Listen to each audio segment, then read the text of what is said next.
I'm sure familiar naman mo sa topography, no? When we say topography, no?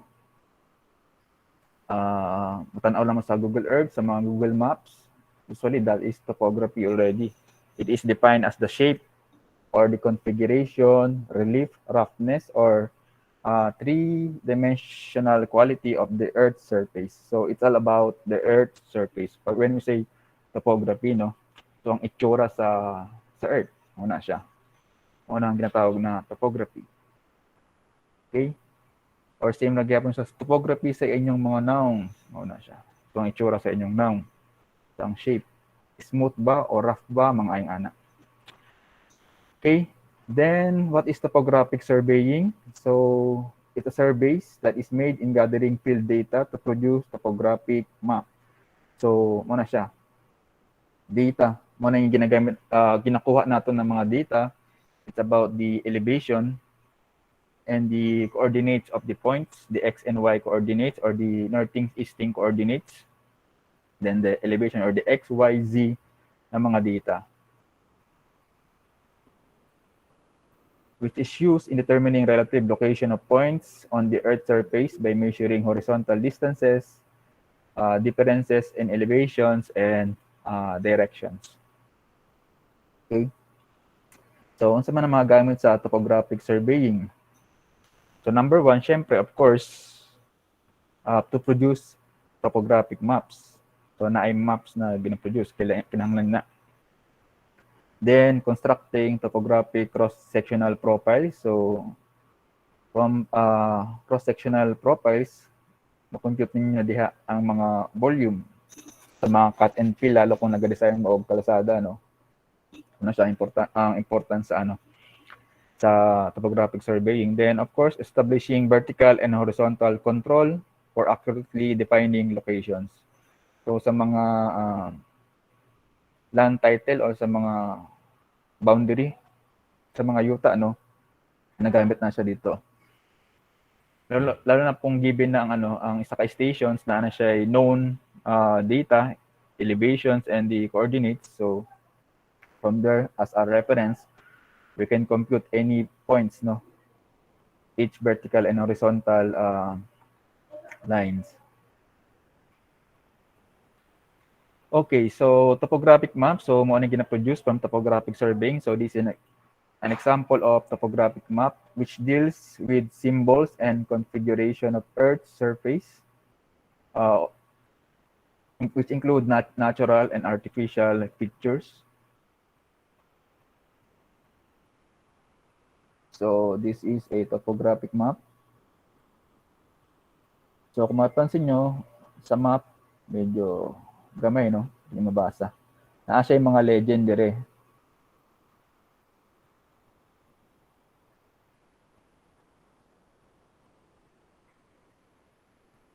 Let's see.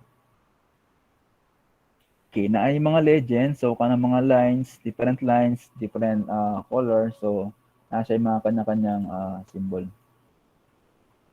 Hindi lang makita. And of course, the scale. So, dapat nakabutang po kung ano siya na scale. So, usually, yung mga topo map, permanente in scale, no? Mga gagmay na scale. Then, the location diagram, given din. Then, kinsa ang nag-survey, kung saan na siya nga mapa, pinakabutang. Okay. So, unsay mapansin nyo sa map? Napansin sa map? Na yung mga lines, no? Sa bukid. Then, hindi na ako mabasa ng nakabutang. Then, we have the coordinates. So, mauni siyang mga naka-coordinates. The northings and the eastings. So, gagmay lang, hindi na ito mabasa. Then, this is the scale. Kabutang iyang scale din na sites on the left. Upper left.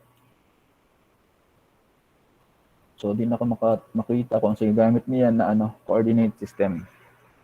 Usually sa ato, dire sa Philippines, PRS 92 ang ginagamit na coordinates as a reference. Then sa Google Earth is WGS yata 84 or UTM. Okay. So make sure to familiarize yourself sa mga coordinates reference. Okay, so topographic surveying, what is the scope of work for topographic surveying? Kindly read. Kinsay gusto mabasa?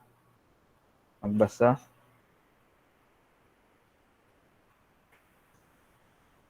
Number 1, manawag ko.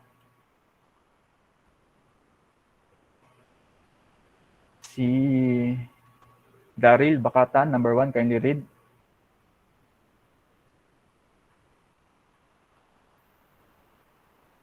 Ano ba si Daryl?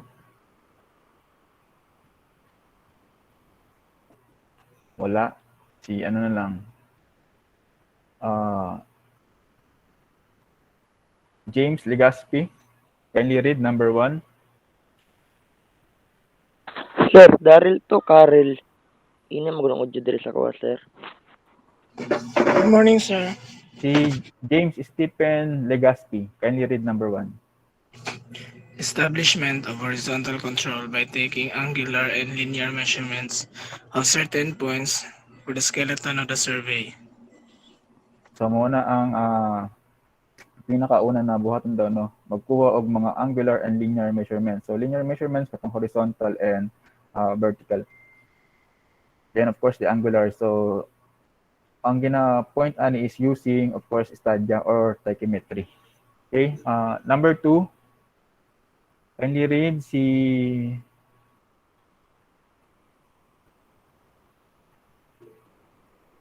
Julianel Pagantian. Number 2. Number 2 is the establishment of a vertical control by determining the elevations of the control point by the methods of leveling. Okay, so dito nato na siya makuha sa leveling, no.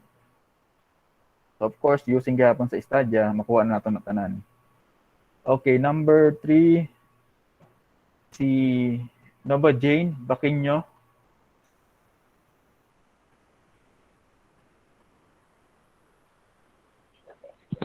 Number 3, determining the horizontal location and elevation of a sufficient number of ground points or to provide the data for the topographic map. Okay, so pasabutan na dapat as many as you can. So di lang pwede nga duha lang ka points or stations ang inyong i-survey, no. So mas nindot kung mas daghan, mas accurate ang inyong topographic map. Then number 4, si Miss Rina Tampiti. Locating such other natural and artificial details as the requirements of the survey demands. So ibutang po itong mga natural details, no, mga natural resources nga nakabutang dito nga makita ninyo while on your conducting the survey. So ibutang po ng mga artificial. Sa example sa mga artificial details. Tracy Amor Andres. Sample daw sa mga artificial na makita sa Earth's surface. Natural, mga falls, mga rivers, mga sea, dagat. No, mga makita. Mga cove. Oo, mga ana. So ang artificial, sa example sa mga artificial. Si Ranli Canoy, can you give examples sa artificial details?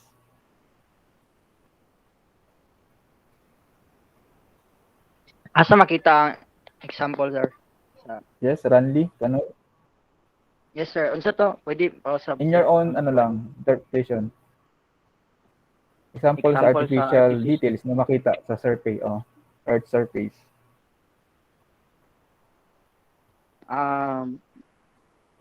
Sir, wala akong good ko kayo kuan, sir. Awa ka idea. Wala idea kay sir.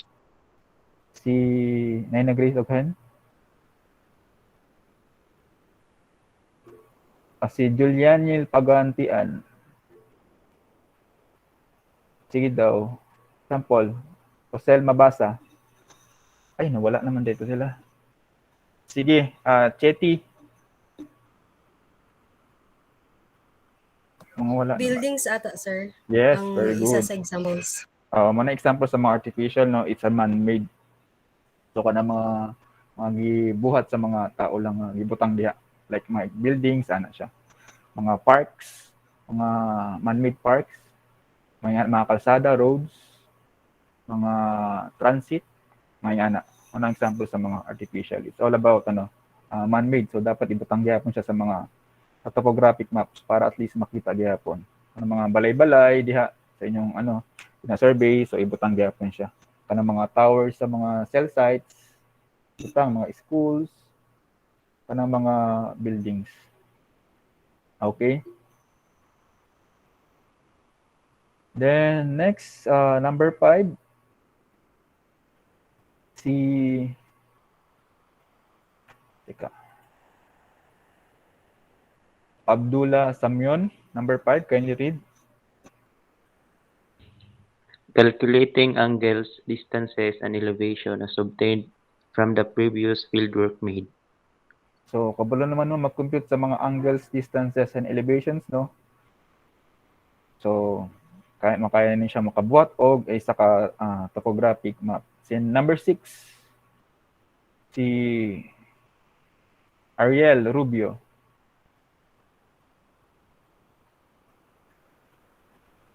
Ano ba si Ariel? Na, sir. Okay.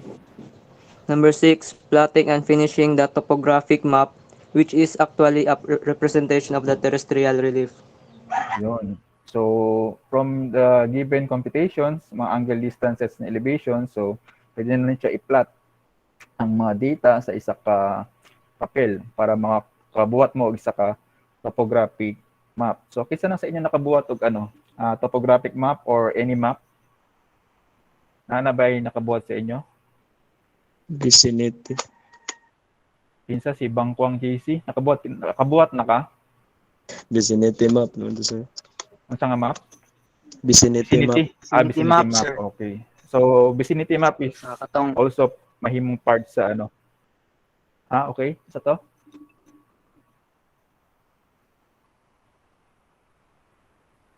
So, sa vicinity map, so actually vicinity map is gamay ra siya, no? Makita gyapon ng mga pictures sa sa isa ka sa location, lot area.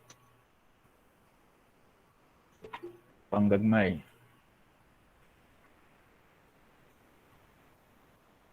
Usually kung ang imong mahimong trabaho example is JS operator kanang tagbuhat og mga mapa, usually kung maka-work mo sa mga mining companies or sa mga dagko na mga corporation, like sa mga NAMRIA, mao na may ginabuhat nila, mostly mga nag-update lang sila mga map JS, dako gihapon na siya og sweldo. Sa pagbuhat og maps is naa na may mga software na ginagamit, no? So from once na maka-contact mo survey, diretso na lang siya saksak and ma-record na dayon ang iyang mga measurements and the elevations. Then automatic na siya mag-plot, then mogawas na dayon ang map. Usually map info ginagamit na mga software, map info, AutoCAD 3D or AutoCAD landscape or AutoCAD civil ay. Ito siya. Kaya pwede nimo siya ma-plot dayon ang X, Y, Z. Dili pareha sa AutoCAD architecture. So more on naman ang AutoCAD architecture na ginagamit nato sa planning. Planning is more on naman siya sa plan lang. So pwede gyapon siya sa mga map pero pang 2D lang siya. Maglisod kung sa 3D. Then ang sa patong ginagamit ay GIS. Actually daghan ng mga ginagamit na na mga software karon na pwede gamiton para makabuhat mo og topo map. Okay? So we have here the operations or stages in constructing the topographic map. Of course, plotting of the control station to serve as a skeleton or backbone of the topographic map, then plotting of the details of the map. So motong i-include tong mga legends, then the natural and artificial pictures. Okay. Then what are the operations or stages in construction of contour maps? So you already familiar with the word contour? Nadungog na ba niyo ang word contour? Yes, sir. Wala. Yes, sir. Sa So, makeup, sir. say pasabot sa contour? Makeup. Contouring. Sa makeup po. So, yes. So, actually, related gyapon siya, no? Yung ato gyapon siya yung pasabot.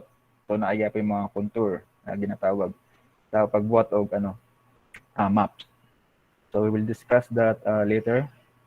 So, number 1, plotting of the horizontal contour or skeleton upon which the details of the map are hung. Then, plotting of the details including the map location of any points of known ground elevations called ground points by means of which the relief is to be indicated. Then, of course, construction of contour lines at a given contour interval. So, the ground points being employed as guides in the proper location of the contour lines. So, later on, we discuss na ito sa pag-construct of contour lines from given points. So, we have some methods of representing relief. So, number 1 is relief model. So, it's a representation of terrain done in 3 dimensions to a suitable vertical and horizontal scale or the miniature. So, munang ginagamit daw nila sa unang panahon, no? Dili pa uso ang contour. So, nagbuhat sila og model or miniature. So, kini ng mga model is naka-scale gihapon ni siya. So, very intricate, no? Mabusisi siyang gawin noong unang panahon para lang para sa mga gera yata. Kung tanaw niyo sa mga movies, no? Pero may tayo makita og mga miniature or relief model. Or sa tong uso karon diorama ba na? Amot ko naka-scale ba na ang ginagamit na sa diorama? So mo na ginatawag na relief model. It's a miniature. Then usa pa ang another methods in representing relief or topography. Topography is shading. So it's a method of showing terrestrial relief roughly in plan as it would appear from a point vertically above and with parallel rays of light flooding the landscape with a given angle. Shading or shadowing, no? So, more on black and white ra siya. Drawing gapon na siya and then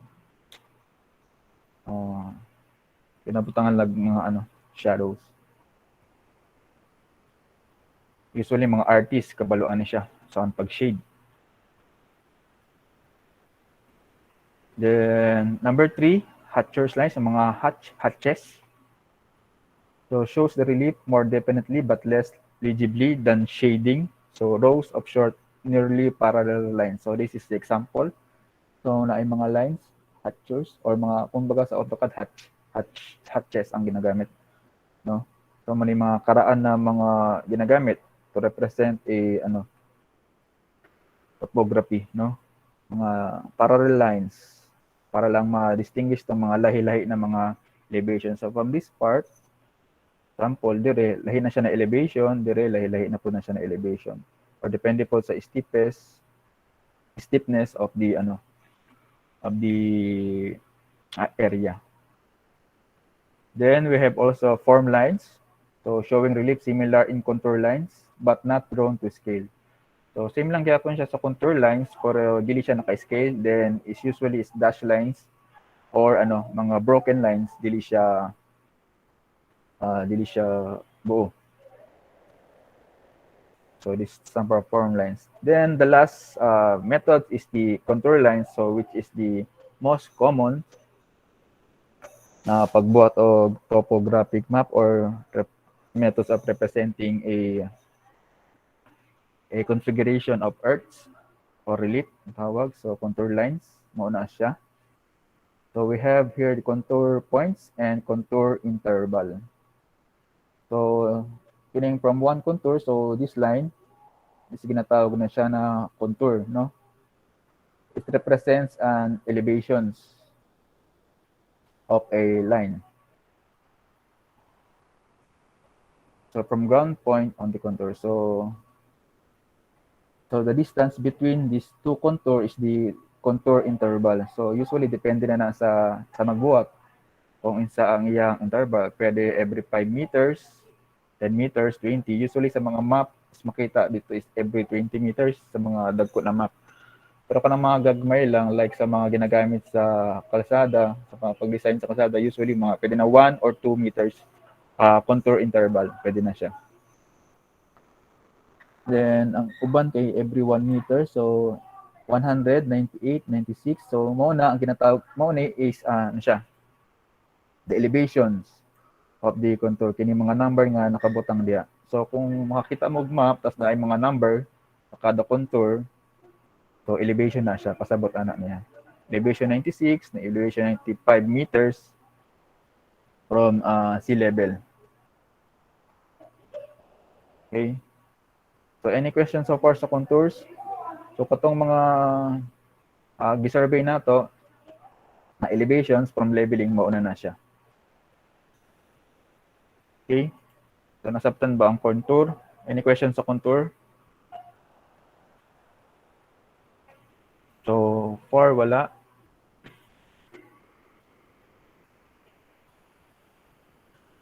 Okay. Karon, so we have the characteristic or properties of a contour. So, unsa man ba dapat ang mga ano po example din?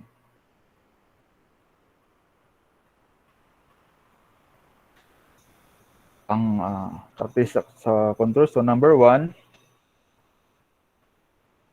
kindly read Mr. Edison Balayo.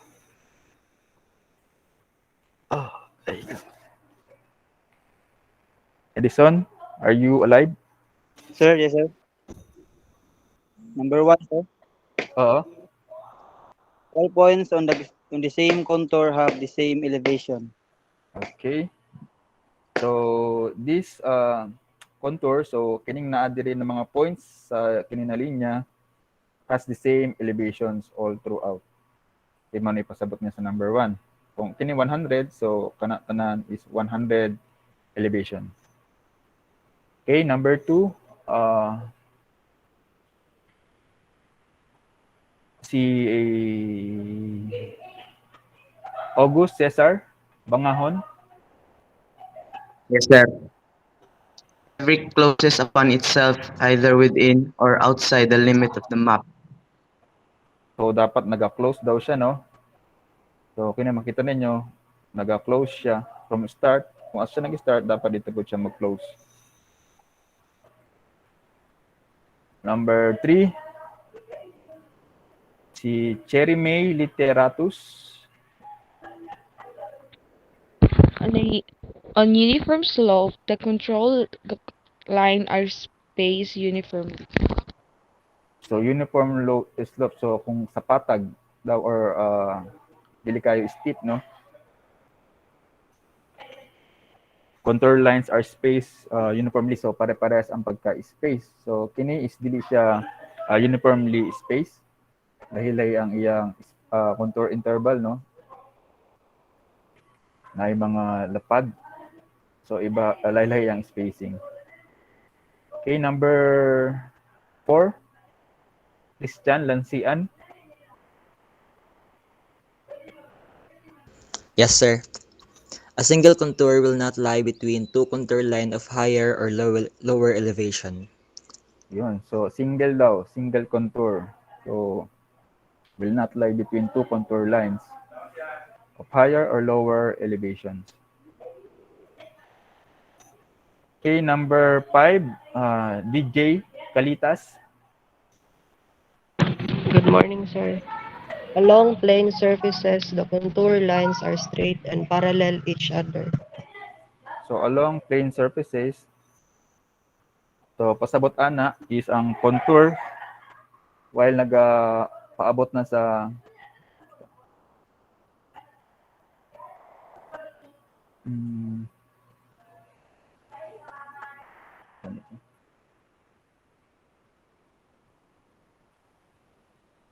while nag-merge na sa ano, example is the contour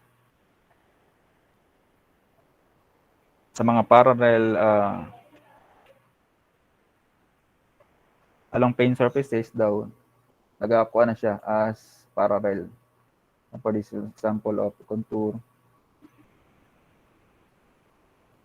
So sa sample, this is plane area, no? Nag-merge na siya as parallel lines.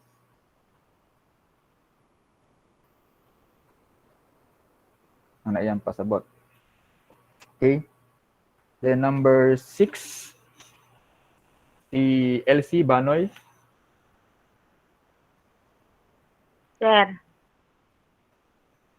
as contour lines represent level lines, they are perpendicular to the lines of step test slopes. Okay, say pasabot ana.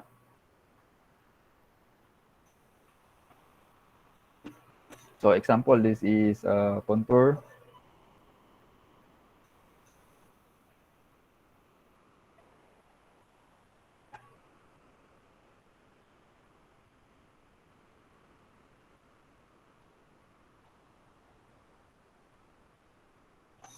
So this is the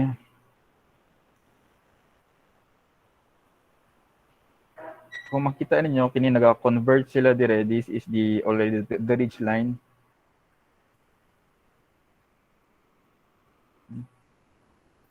Kung sila nag-converge or valley lines, ridge or valley lines. So man ipasabot sa number 6. So they are perpendicular to the lines of the steepest slopes. So usually dia naga-pa-steep na siya. Pag gamay na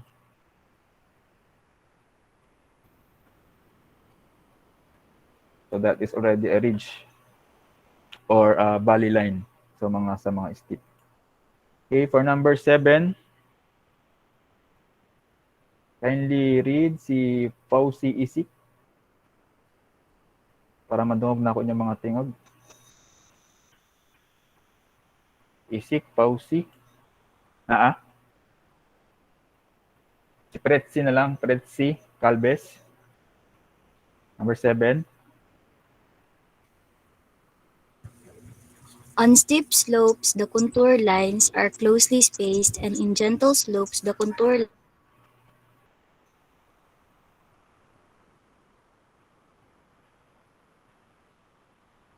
So,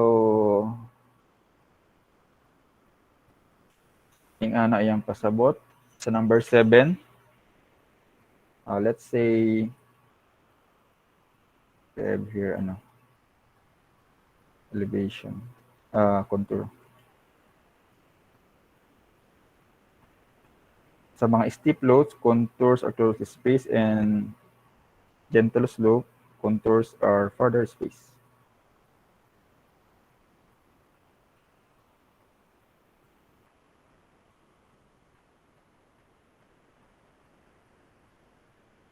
Sample lang yan. So this part is steep slope, and this is example of a gentle slope. So when we draw the contour profiles of this contour,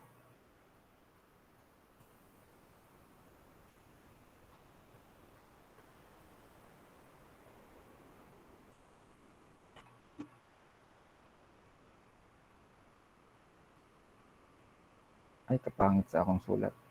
Kurog man akong contour.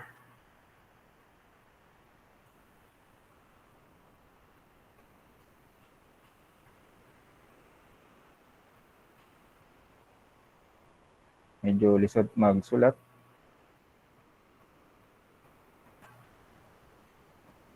So let's check. Imagine na lang na straight line siya, no? Then naman na specific elevation. So when we check the profiles, cross profiles, so sample increment niya of 10.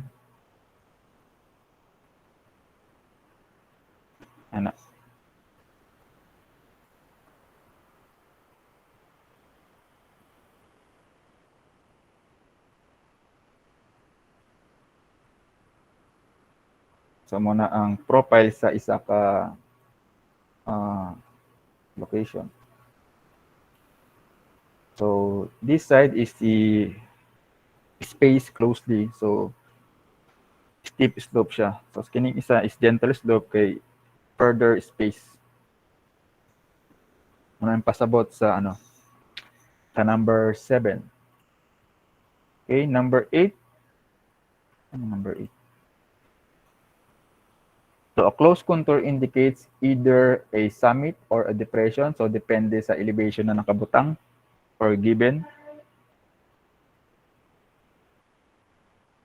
So example dire, this is an example of a summit kung ang iyang elevation ay example 100 sa baba, no? 95, 90. Pero kung ang given is baliktad.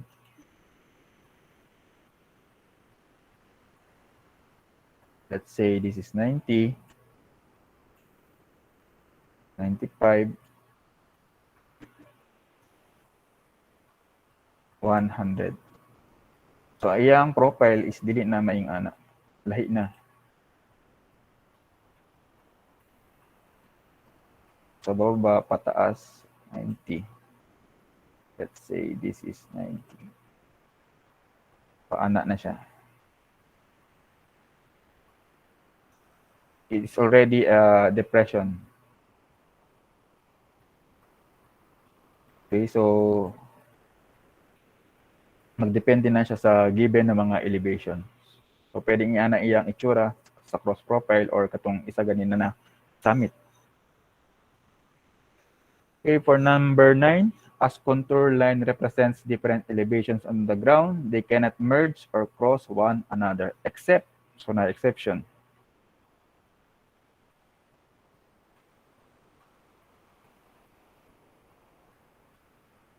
So, kita ninyo ang mga contour. So, wala silang naga-cross, no?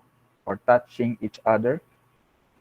They are independent from one another, except daw kung mag-merge on vertical wall or crossing on overhanging cliff or tunnels. So, si pasabot ana.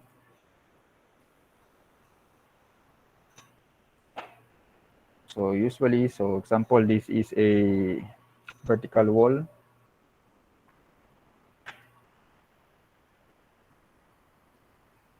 Kan sa mga clip, no? So, let's imagine this is the profile or cross-section of a bukid. So, this itawag na vertical wall. And let's say the elevation here is 103. Then, isa diri is 102.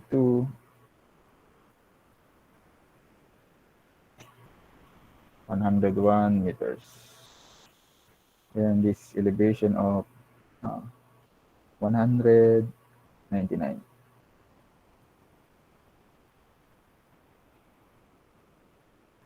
So kung i-plot ninyo ang iyang contours ani, so mahitabo diha mag-merge jud siya diri na part sa iyang wall, tama?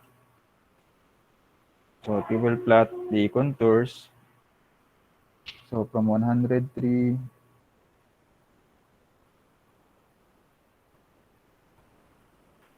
then 102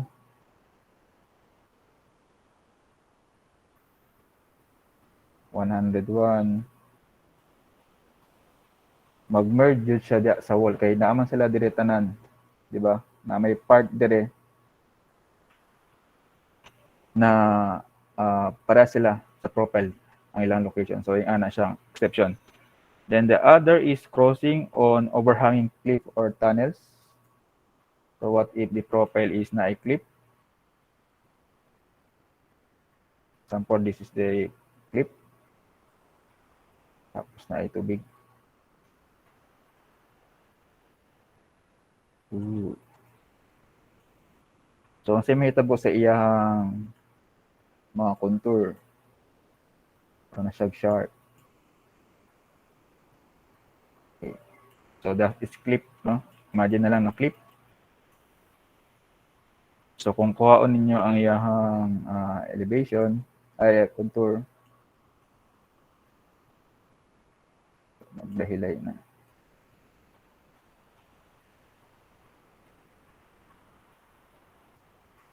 Mag-cross-cross na sila. no?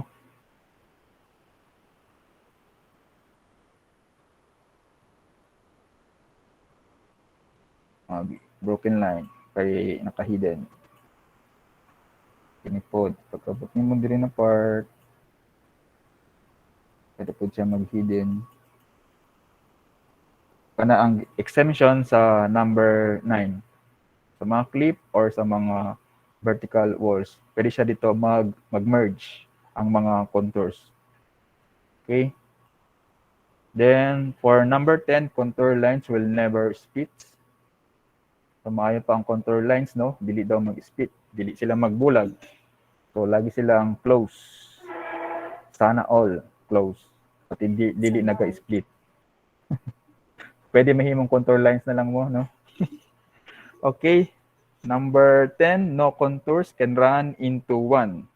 So, dili sila sa lawahan. Di sila pwede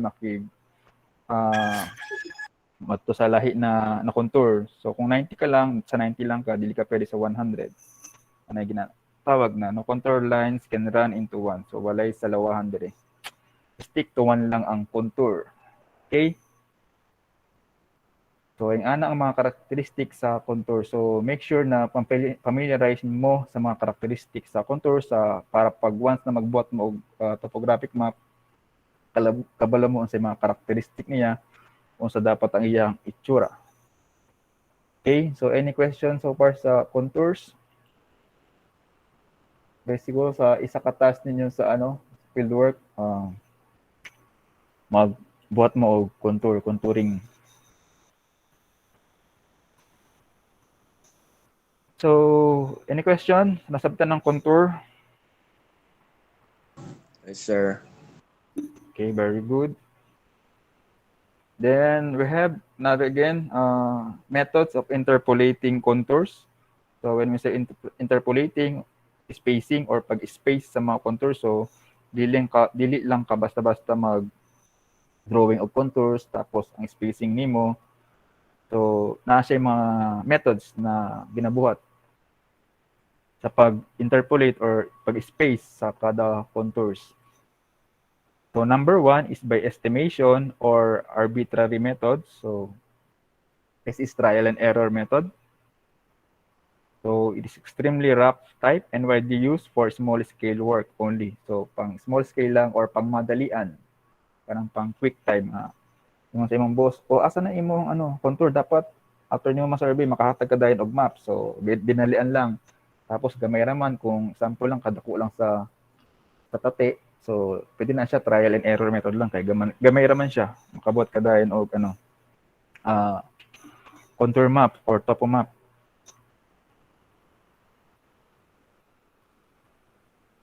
Section.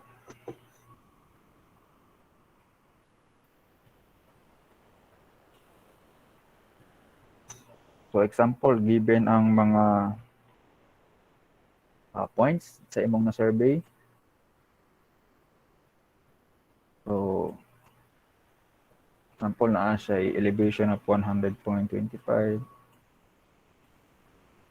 Then diri na part 100.10 meters. Then other point 98.75. Then nakoy point dire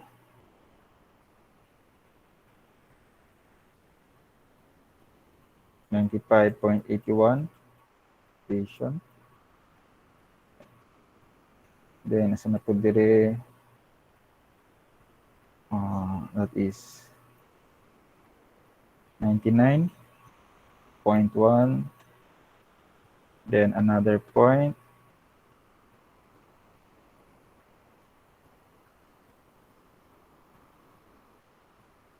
'yung example na sa inyo survey. Then 97.91.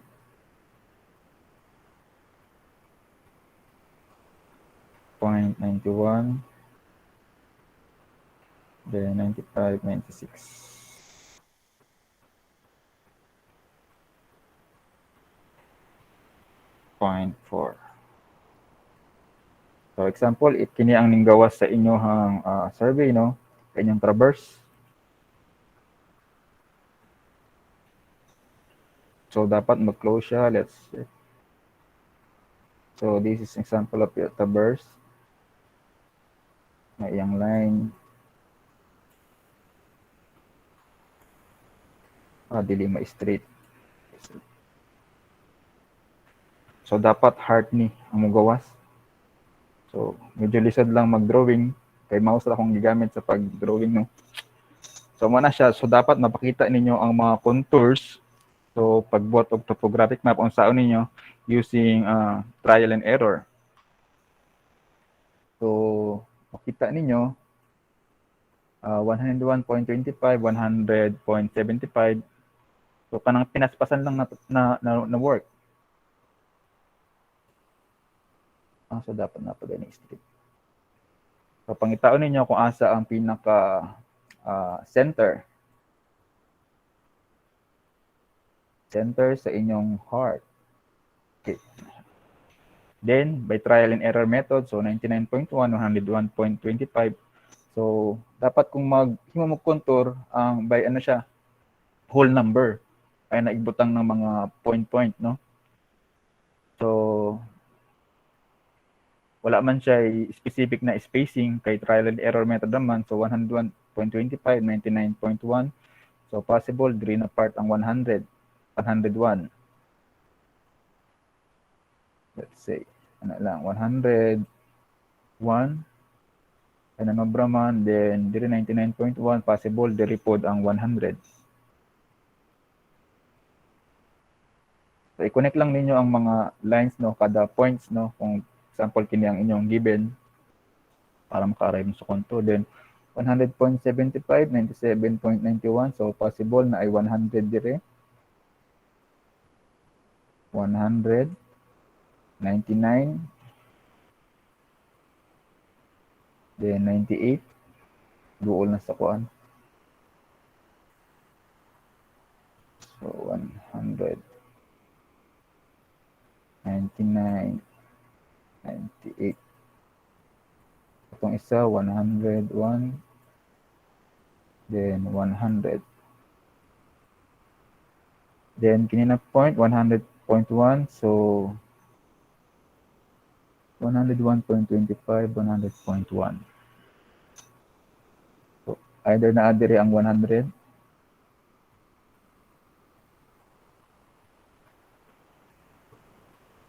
then dire na part 100.1, so possible na adire ang 100. 98 na adire ang 99. Then from there, pwede na siya i-connect, no? Kanang 100. I-connect na siya. 100. Okay, 101. So, di ang 101. Siguro. Then 99.1. Another. So, 99. 98, say 97, mali.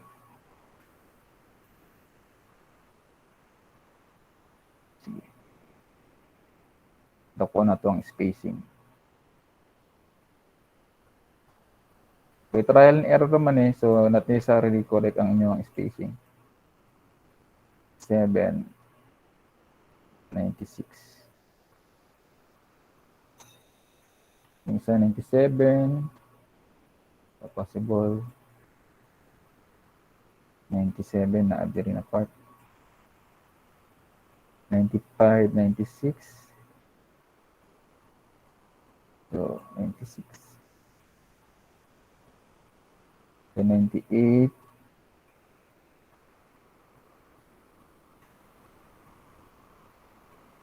98. 97, 96, 99.1, Uli ang 99.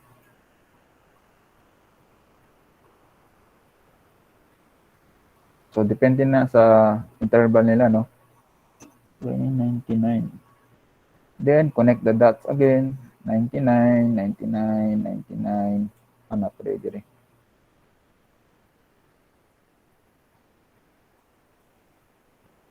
99, 98, 97. May kada isa. 99.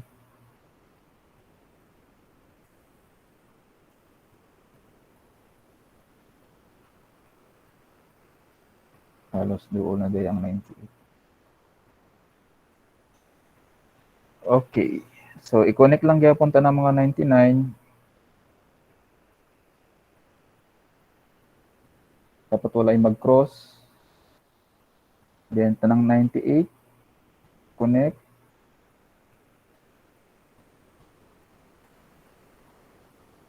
Ano? Then, 97. Okay. Then, 96. Ay. Tama na. Wala kaming tanong. Okay. So, possible mo na ang iyang itsura sa iyang contour, no?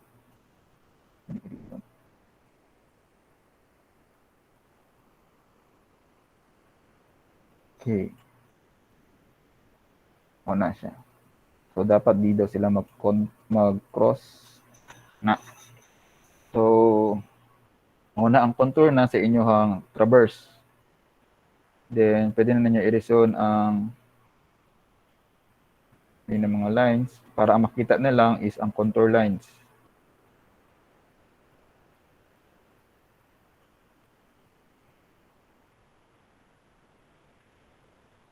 Wala, nawala ang isa.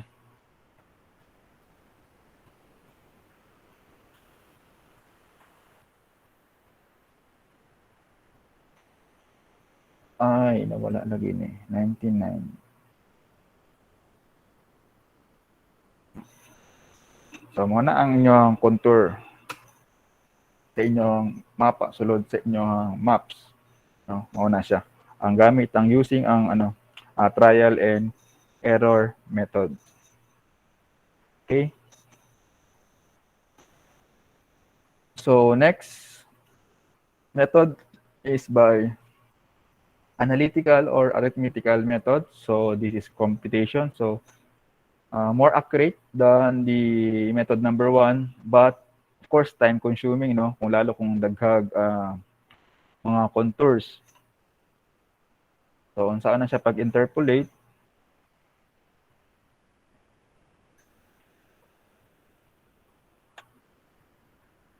by ratio and proportion.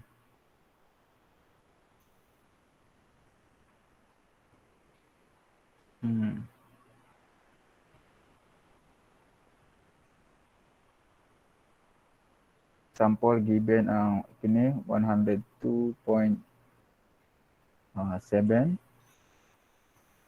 Then we have here 99.15 meters elevation point. Then 101.51.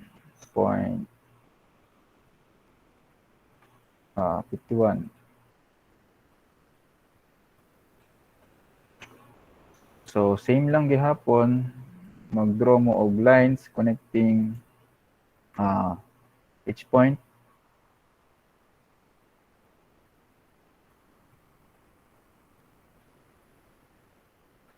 Okay. Then how will you interpolate? So focus sa mo diri sa isa ka line. So this line 102.7 to 99.15.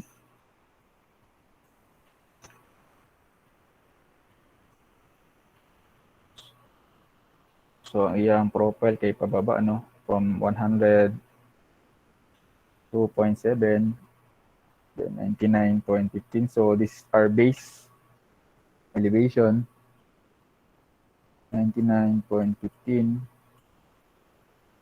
This is 102.7.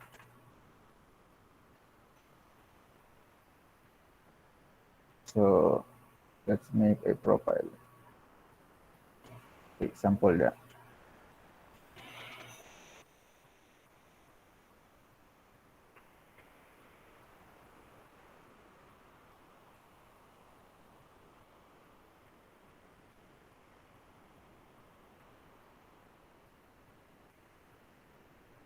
So this line, say this is the y, or the difference of 102.7 minus 99.15 kay mauman ang given, no?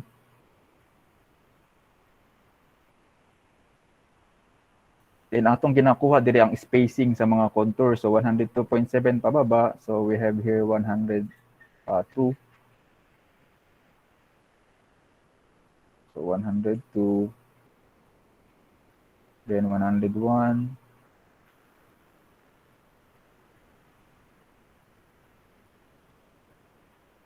Then 0.100.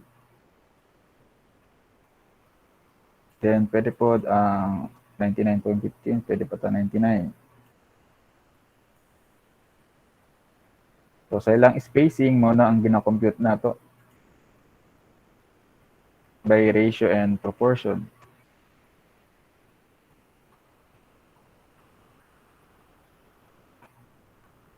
So this would be y of 102.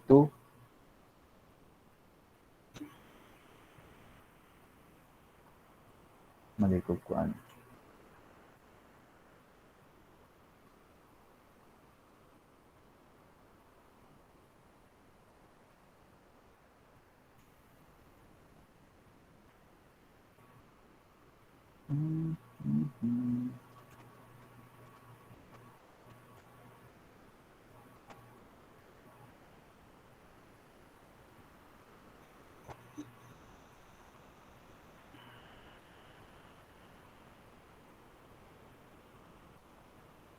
So this would be x. 102.7 minus 99.15.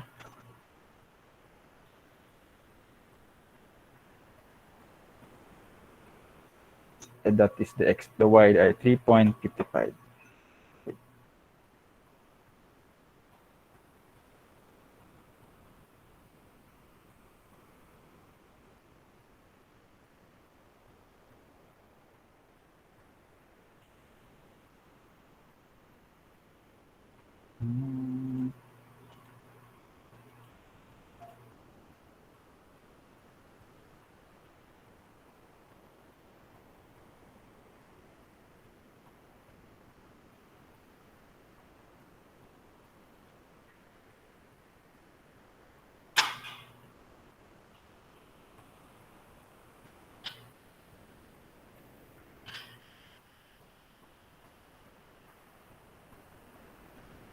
Okay, yan. So atong i-compute is value sa mga x. So naagihapon ng mga x's. So let's say x1, denote natin x1, x2, and x3, no? Anong naaman permanente si x? Maski sa study, naagihapon siya. So by ratio and proportion lang, so para ma-interpolate nato, makuha nato ang value. So given man ang value sa y of x, so x1. So let's say x1, given bang 28.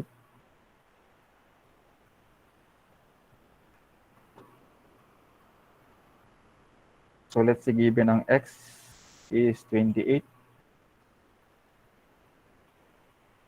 So for x1, interpolate na to x.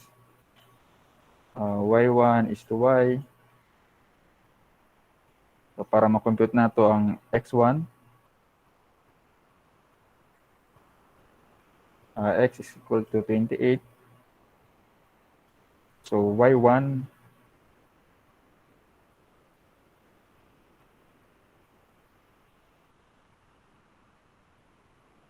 is 102 minus 99.15.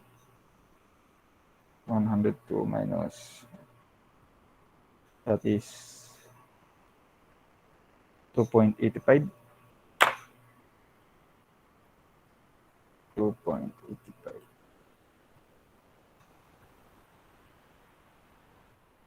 Then y is 102.7 minus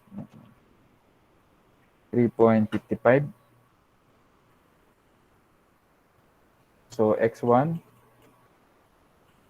is equals to 22.5 centimeter, or depende sa units nga nakabutang or meters. Then x2, so using same interpolation, so x2 to x 28, y2 101 minus 99.15, 1.85 divided by y, 3.55. So we compute for the value of x2, and x1 is 21. This is 114.66 or 14.6. Then x3 is 28 by 0.85 minus 3.55. So x3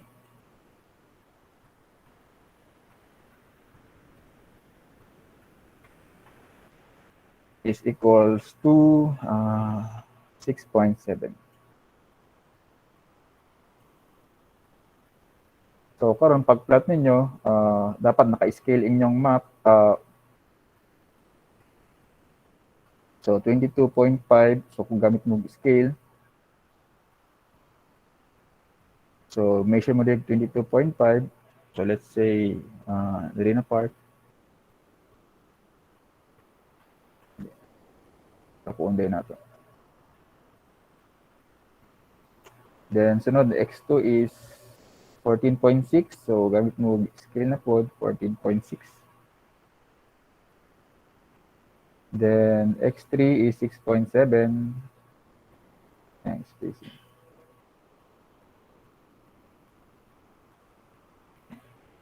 Na. Then same po rin na line 102.7 to 101.1, then 99.15 diri gyapon same. So yung atuon lang gyapon ninyo by ratio and proportion. So let's say makuha ninyo 102,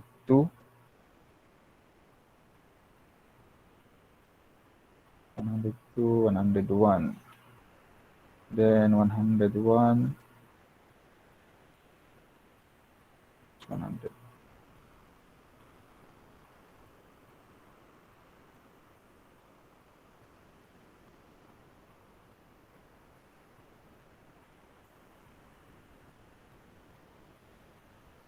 This is 102, 101, 100. So this is the by arithmetic or arithmetical method. So time consuming siya no, kay kada lines i-compute ninya by ratio and proportion. So depende sa kadaghan ang contours no. Then connect the dots. So 100. Then 101. Dili ka pwedeng mukuan diha. Kaya naa diha ang di na ka pwedeng mo lagpas kay 100 tunod diha na elevation. So 101 diri ra ka. Then 100 pwede ka mo tuyok. So kanya siguro is so yung ana. Then erase gihapon tong mga lines. So mauna ay ang itsura. So pwede pa niya dumagan diya as many as you can para mas accurate ang inyong topo map. So time consuming siya. Kaya halos isa-isa ninyo compute sa mga value sa mga x kung kinsa ang pinakabugat sa imong mga x. Okay, number 3. Last method is by the graphical or the rubber band method. So this is the use of the graph. Ini ang pinaka simplest and madali. So gamit lang kag AutoCAD. So kuhaon nimo tong mga data sa imong elevation XYZ. Plot nimo dito. Then dali na lang siya mag-interpolate kaysa graph na lang pinaka-accurate, then at the same time pinaka-easiest and fastest. So let me check ko na ako example dire.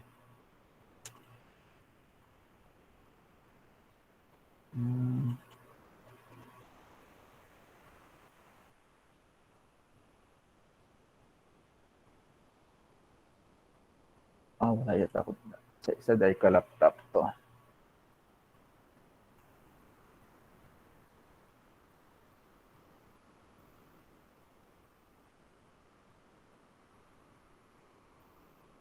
So wala ko example dire.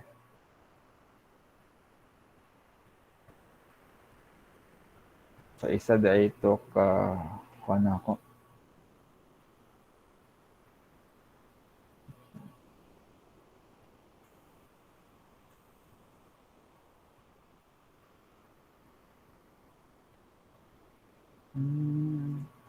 So wala dahil ko copy diri sa mga topo map.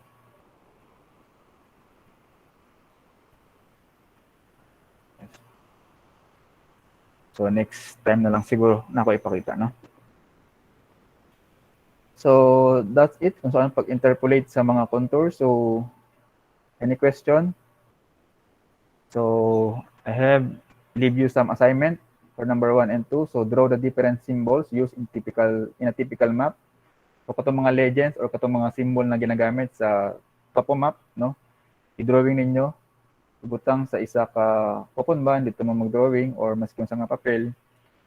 Kung sample unsa ni nga line, broken line, unsa ipasabot ana sa map, mga legends. So pag-research lang mo sa internet kanang mga typical na mga symbol na ginagamit. Sa canvas rin mo nagyapon ni butang sir. Okay, butang gapon na ako sa canvas.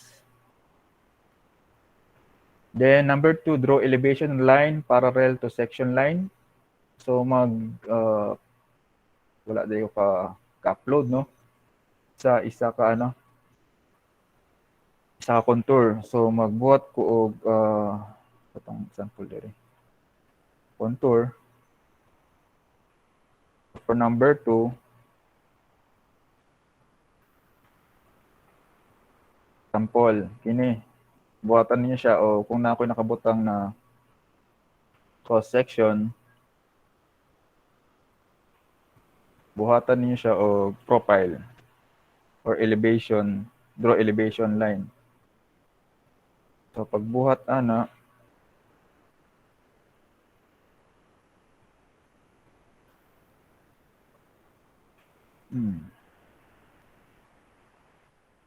so pwede gani CAD inyong gamiton kung kabalo na magamit og CAD.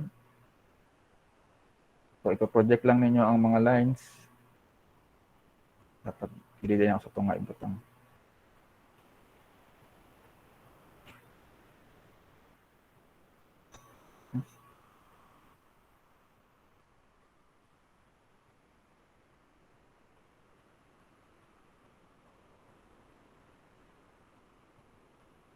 So i-post ra na ako ni sa sa AutoCAD. Sa AutoCAD, sa Canvas.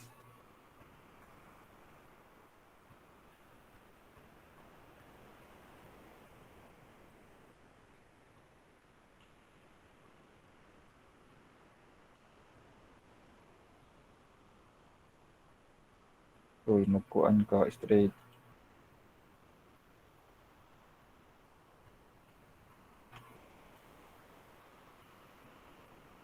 Para magkuha sa section.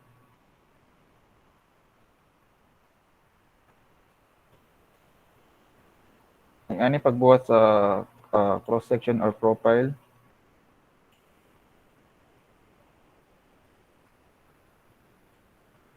Pero kung AutoCAD inyong gamit, dali lang eh.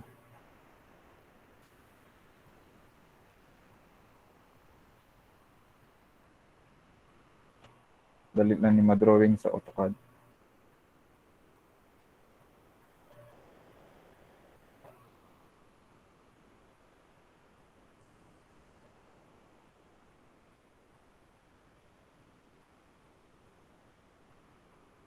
Okay.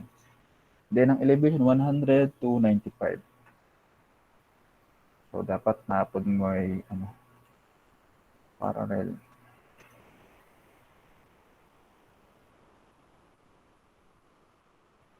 So, this is elevation 95.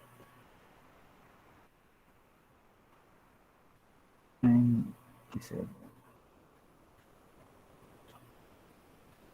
Increment by 1 meters.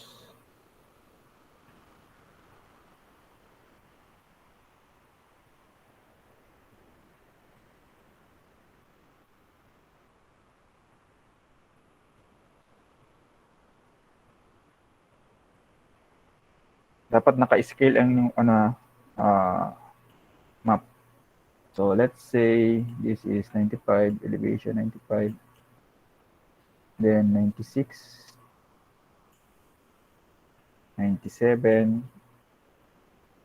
98, 99, napaday 100.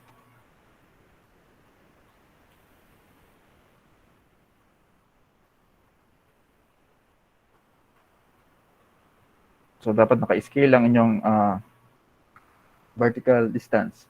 Then, i-drawing niyo ang profile. So, sa elevation 100. So, pababa.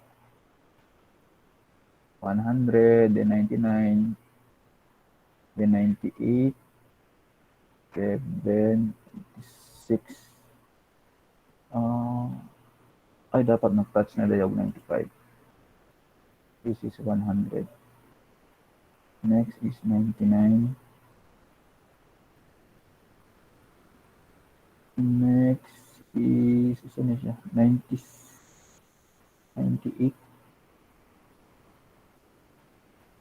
Then, uy, naapada isa dali ng part. Wala na ako na drawing. So, 97.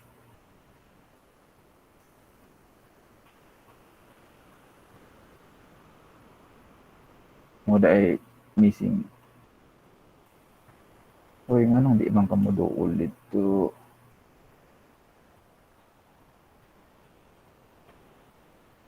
Okay. 97, then 96, 95. Then sunod is 95.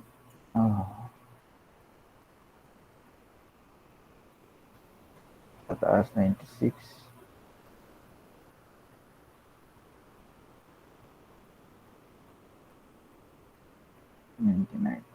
So, muna ang iyang itsura. So, the contour, the cross section or profile of the contour is a depression, no? So, makita ninyo. So, yung ang inyong buhaton. So, mag-upload ko sa canvas, sa contour. Then, buhaton ninyo og elevation line para makita ang iyang cross section, profile. Okay? So, muna ang profile sa inyong survey. Or kini na line. Muna ang iyang profile. Okay? So, dapat naka-scale siya, no? Pag drawing ninyo ingon kining sa iyang vertical line, naka-scale. Okay? So, that's all for today. So, any questions so far? So, i-post na akong assignment sa Canvas. Mangita pa ko contour map na inyong buhatan o profile. Okay, so kung wala na, that's all muna for today. So, Sir? Yes? Sir, sa CAD may magbuhat po. Try na ako kung makakuan ko copy ko og CAD nga na-contour. Then, mas okay kung CAD na lang. Kay kabalo na mo magamit og CAD, no? Sure. Line naman, line, straight lines. Sige. Okay, so it's either Friday or Monday. Siguro Monday na lang ang midterm exam. Coverage is anto dire sa contour. So ganitong ano na to, leveling, no? Vertical measurement distance. Ang coverage. So more on computation tanan. Okay, so any question so far? Dali lang ang exam. Okay, vertical naman, vertical distance. Kung wala na yung question, so you may now leave the virtual class. See you on Monday. Monday is midterm exam siguro. So that's all for today. Thank you and have a good day. Enjoy the weekend. Bye-bye. Thank you, sir. Bye, Bye-bye. sir. Thank you, sir. Sir. Thank you, sir. Thank you, sir. Sabihin ako na stop. Thank you, sir. Thank you, sir.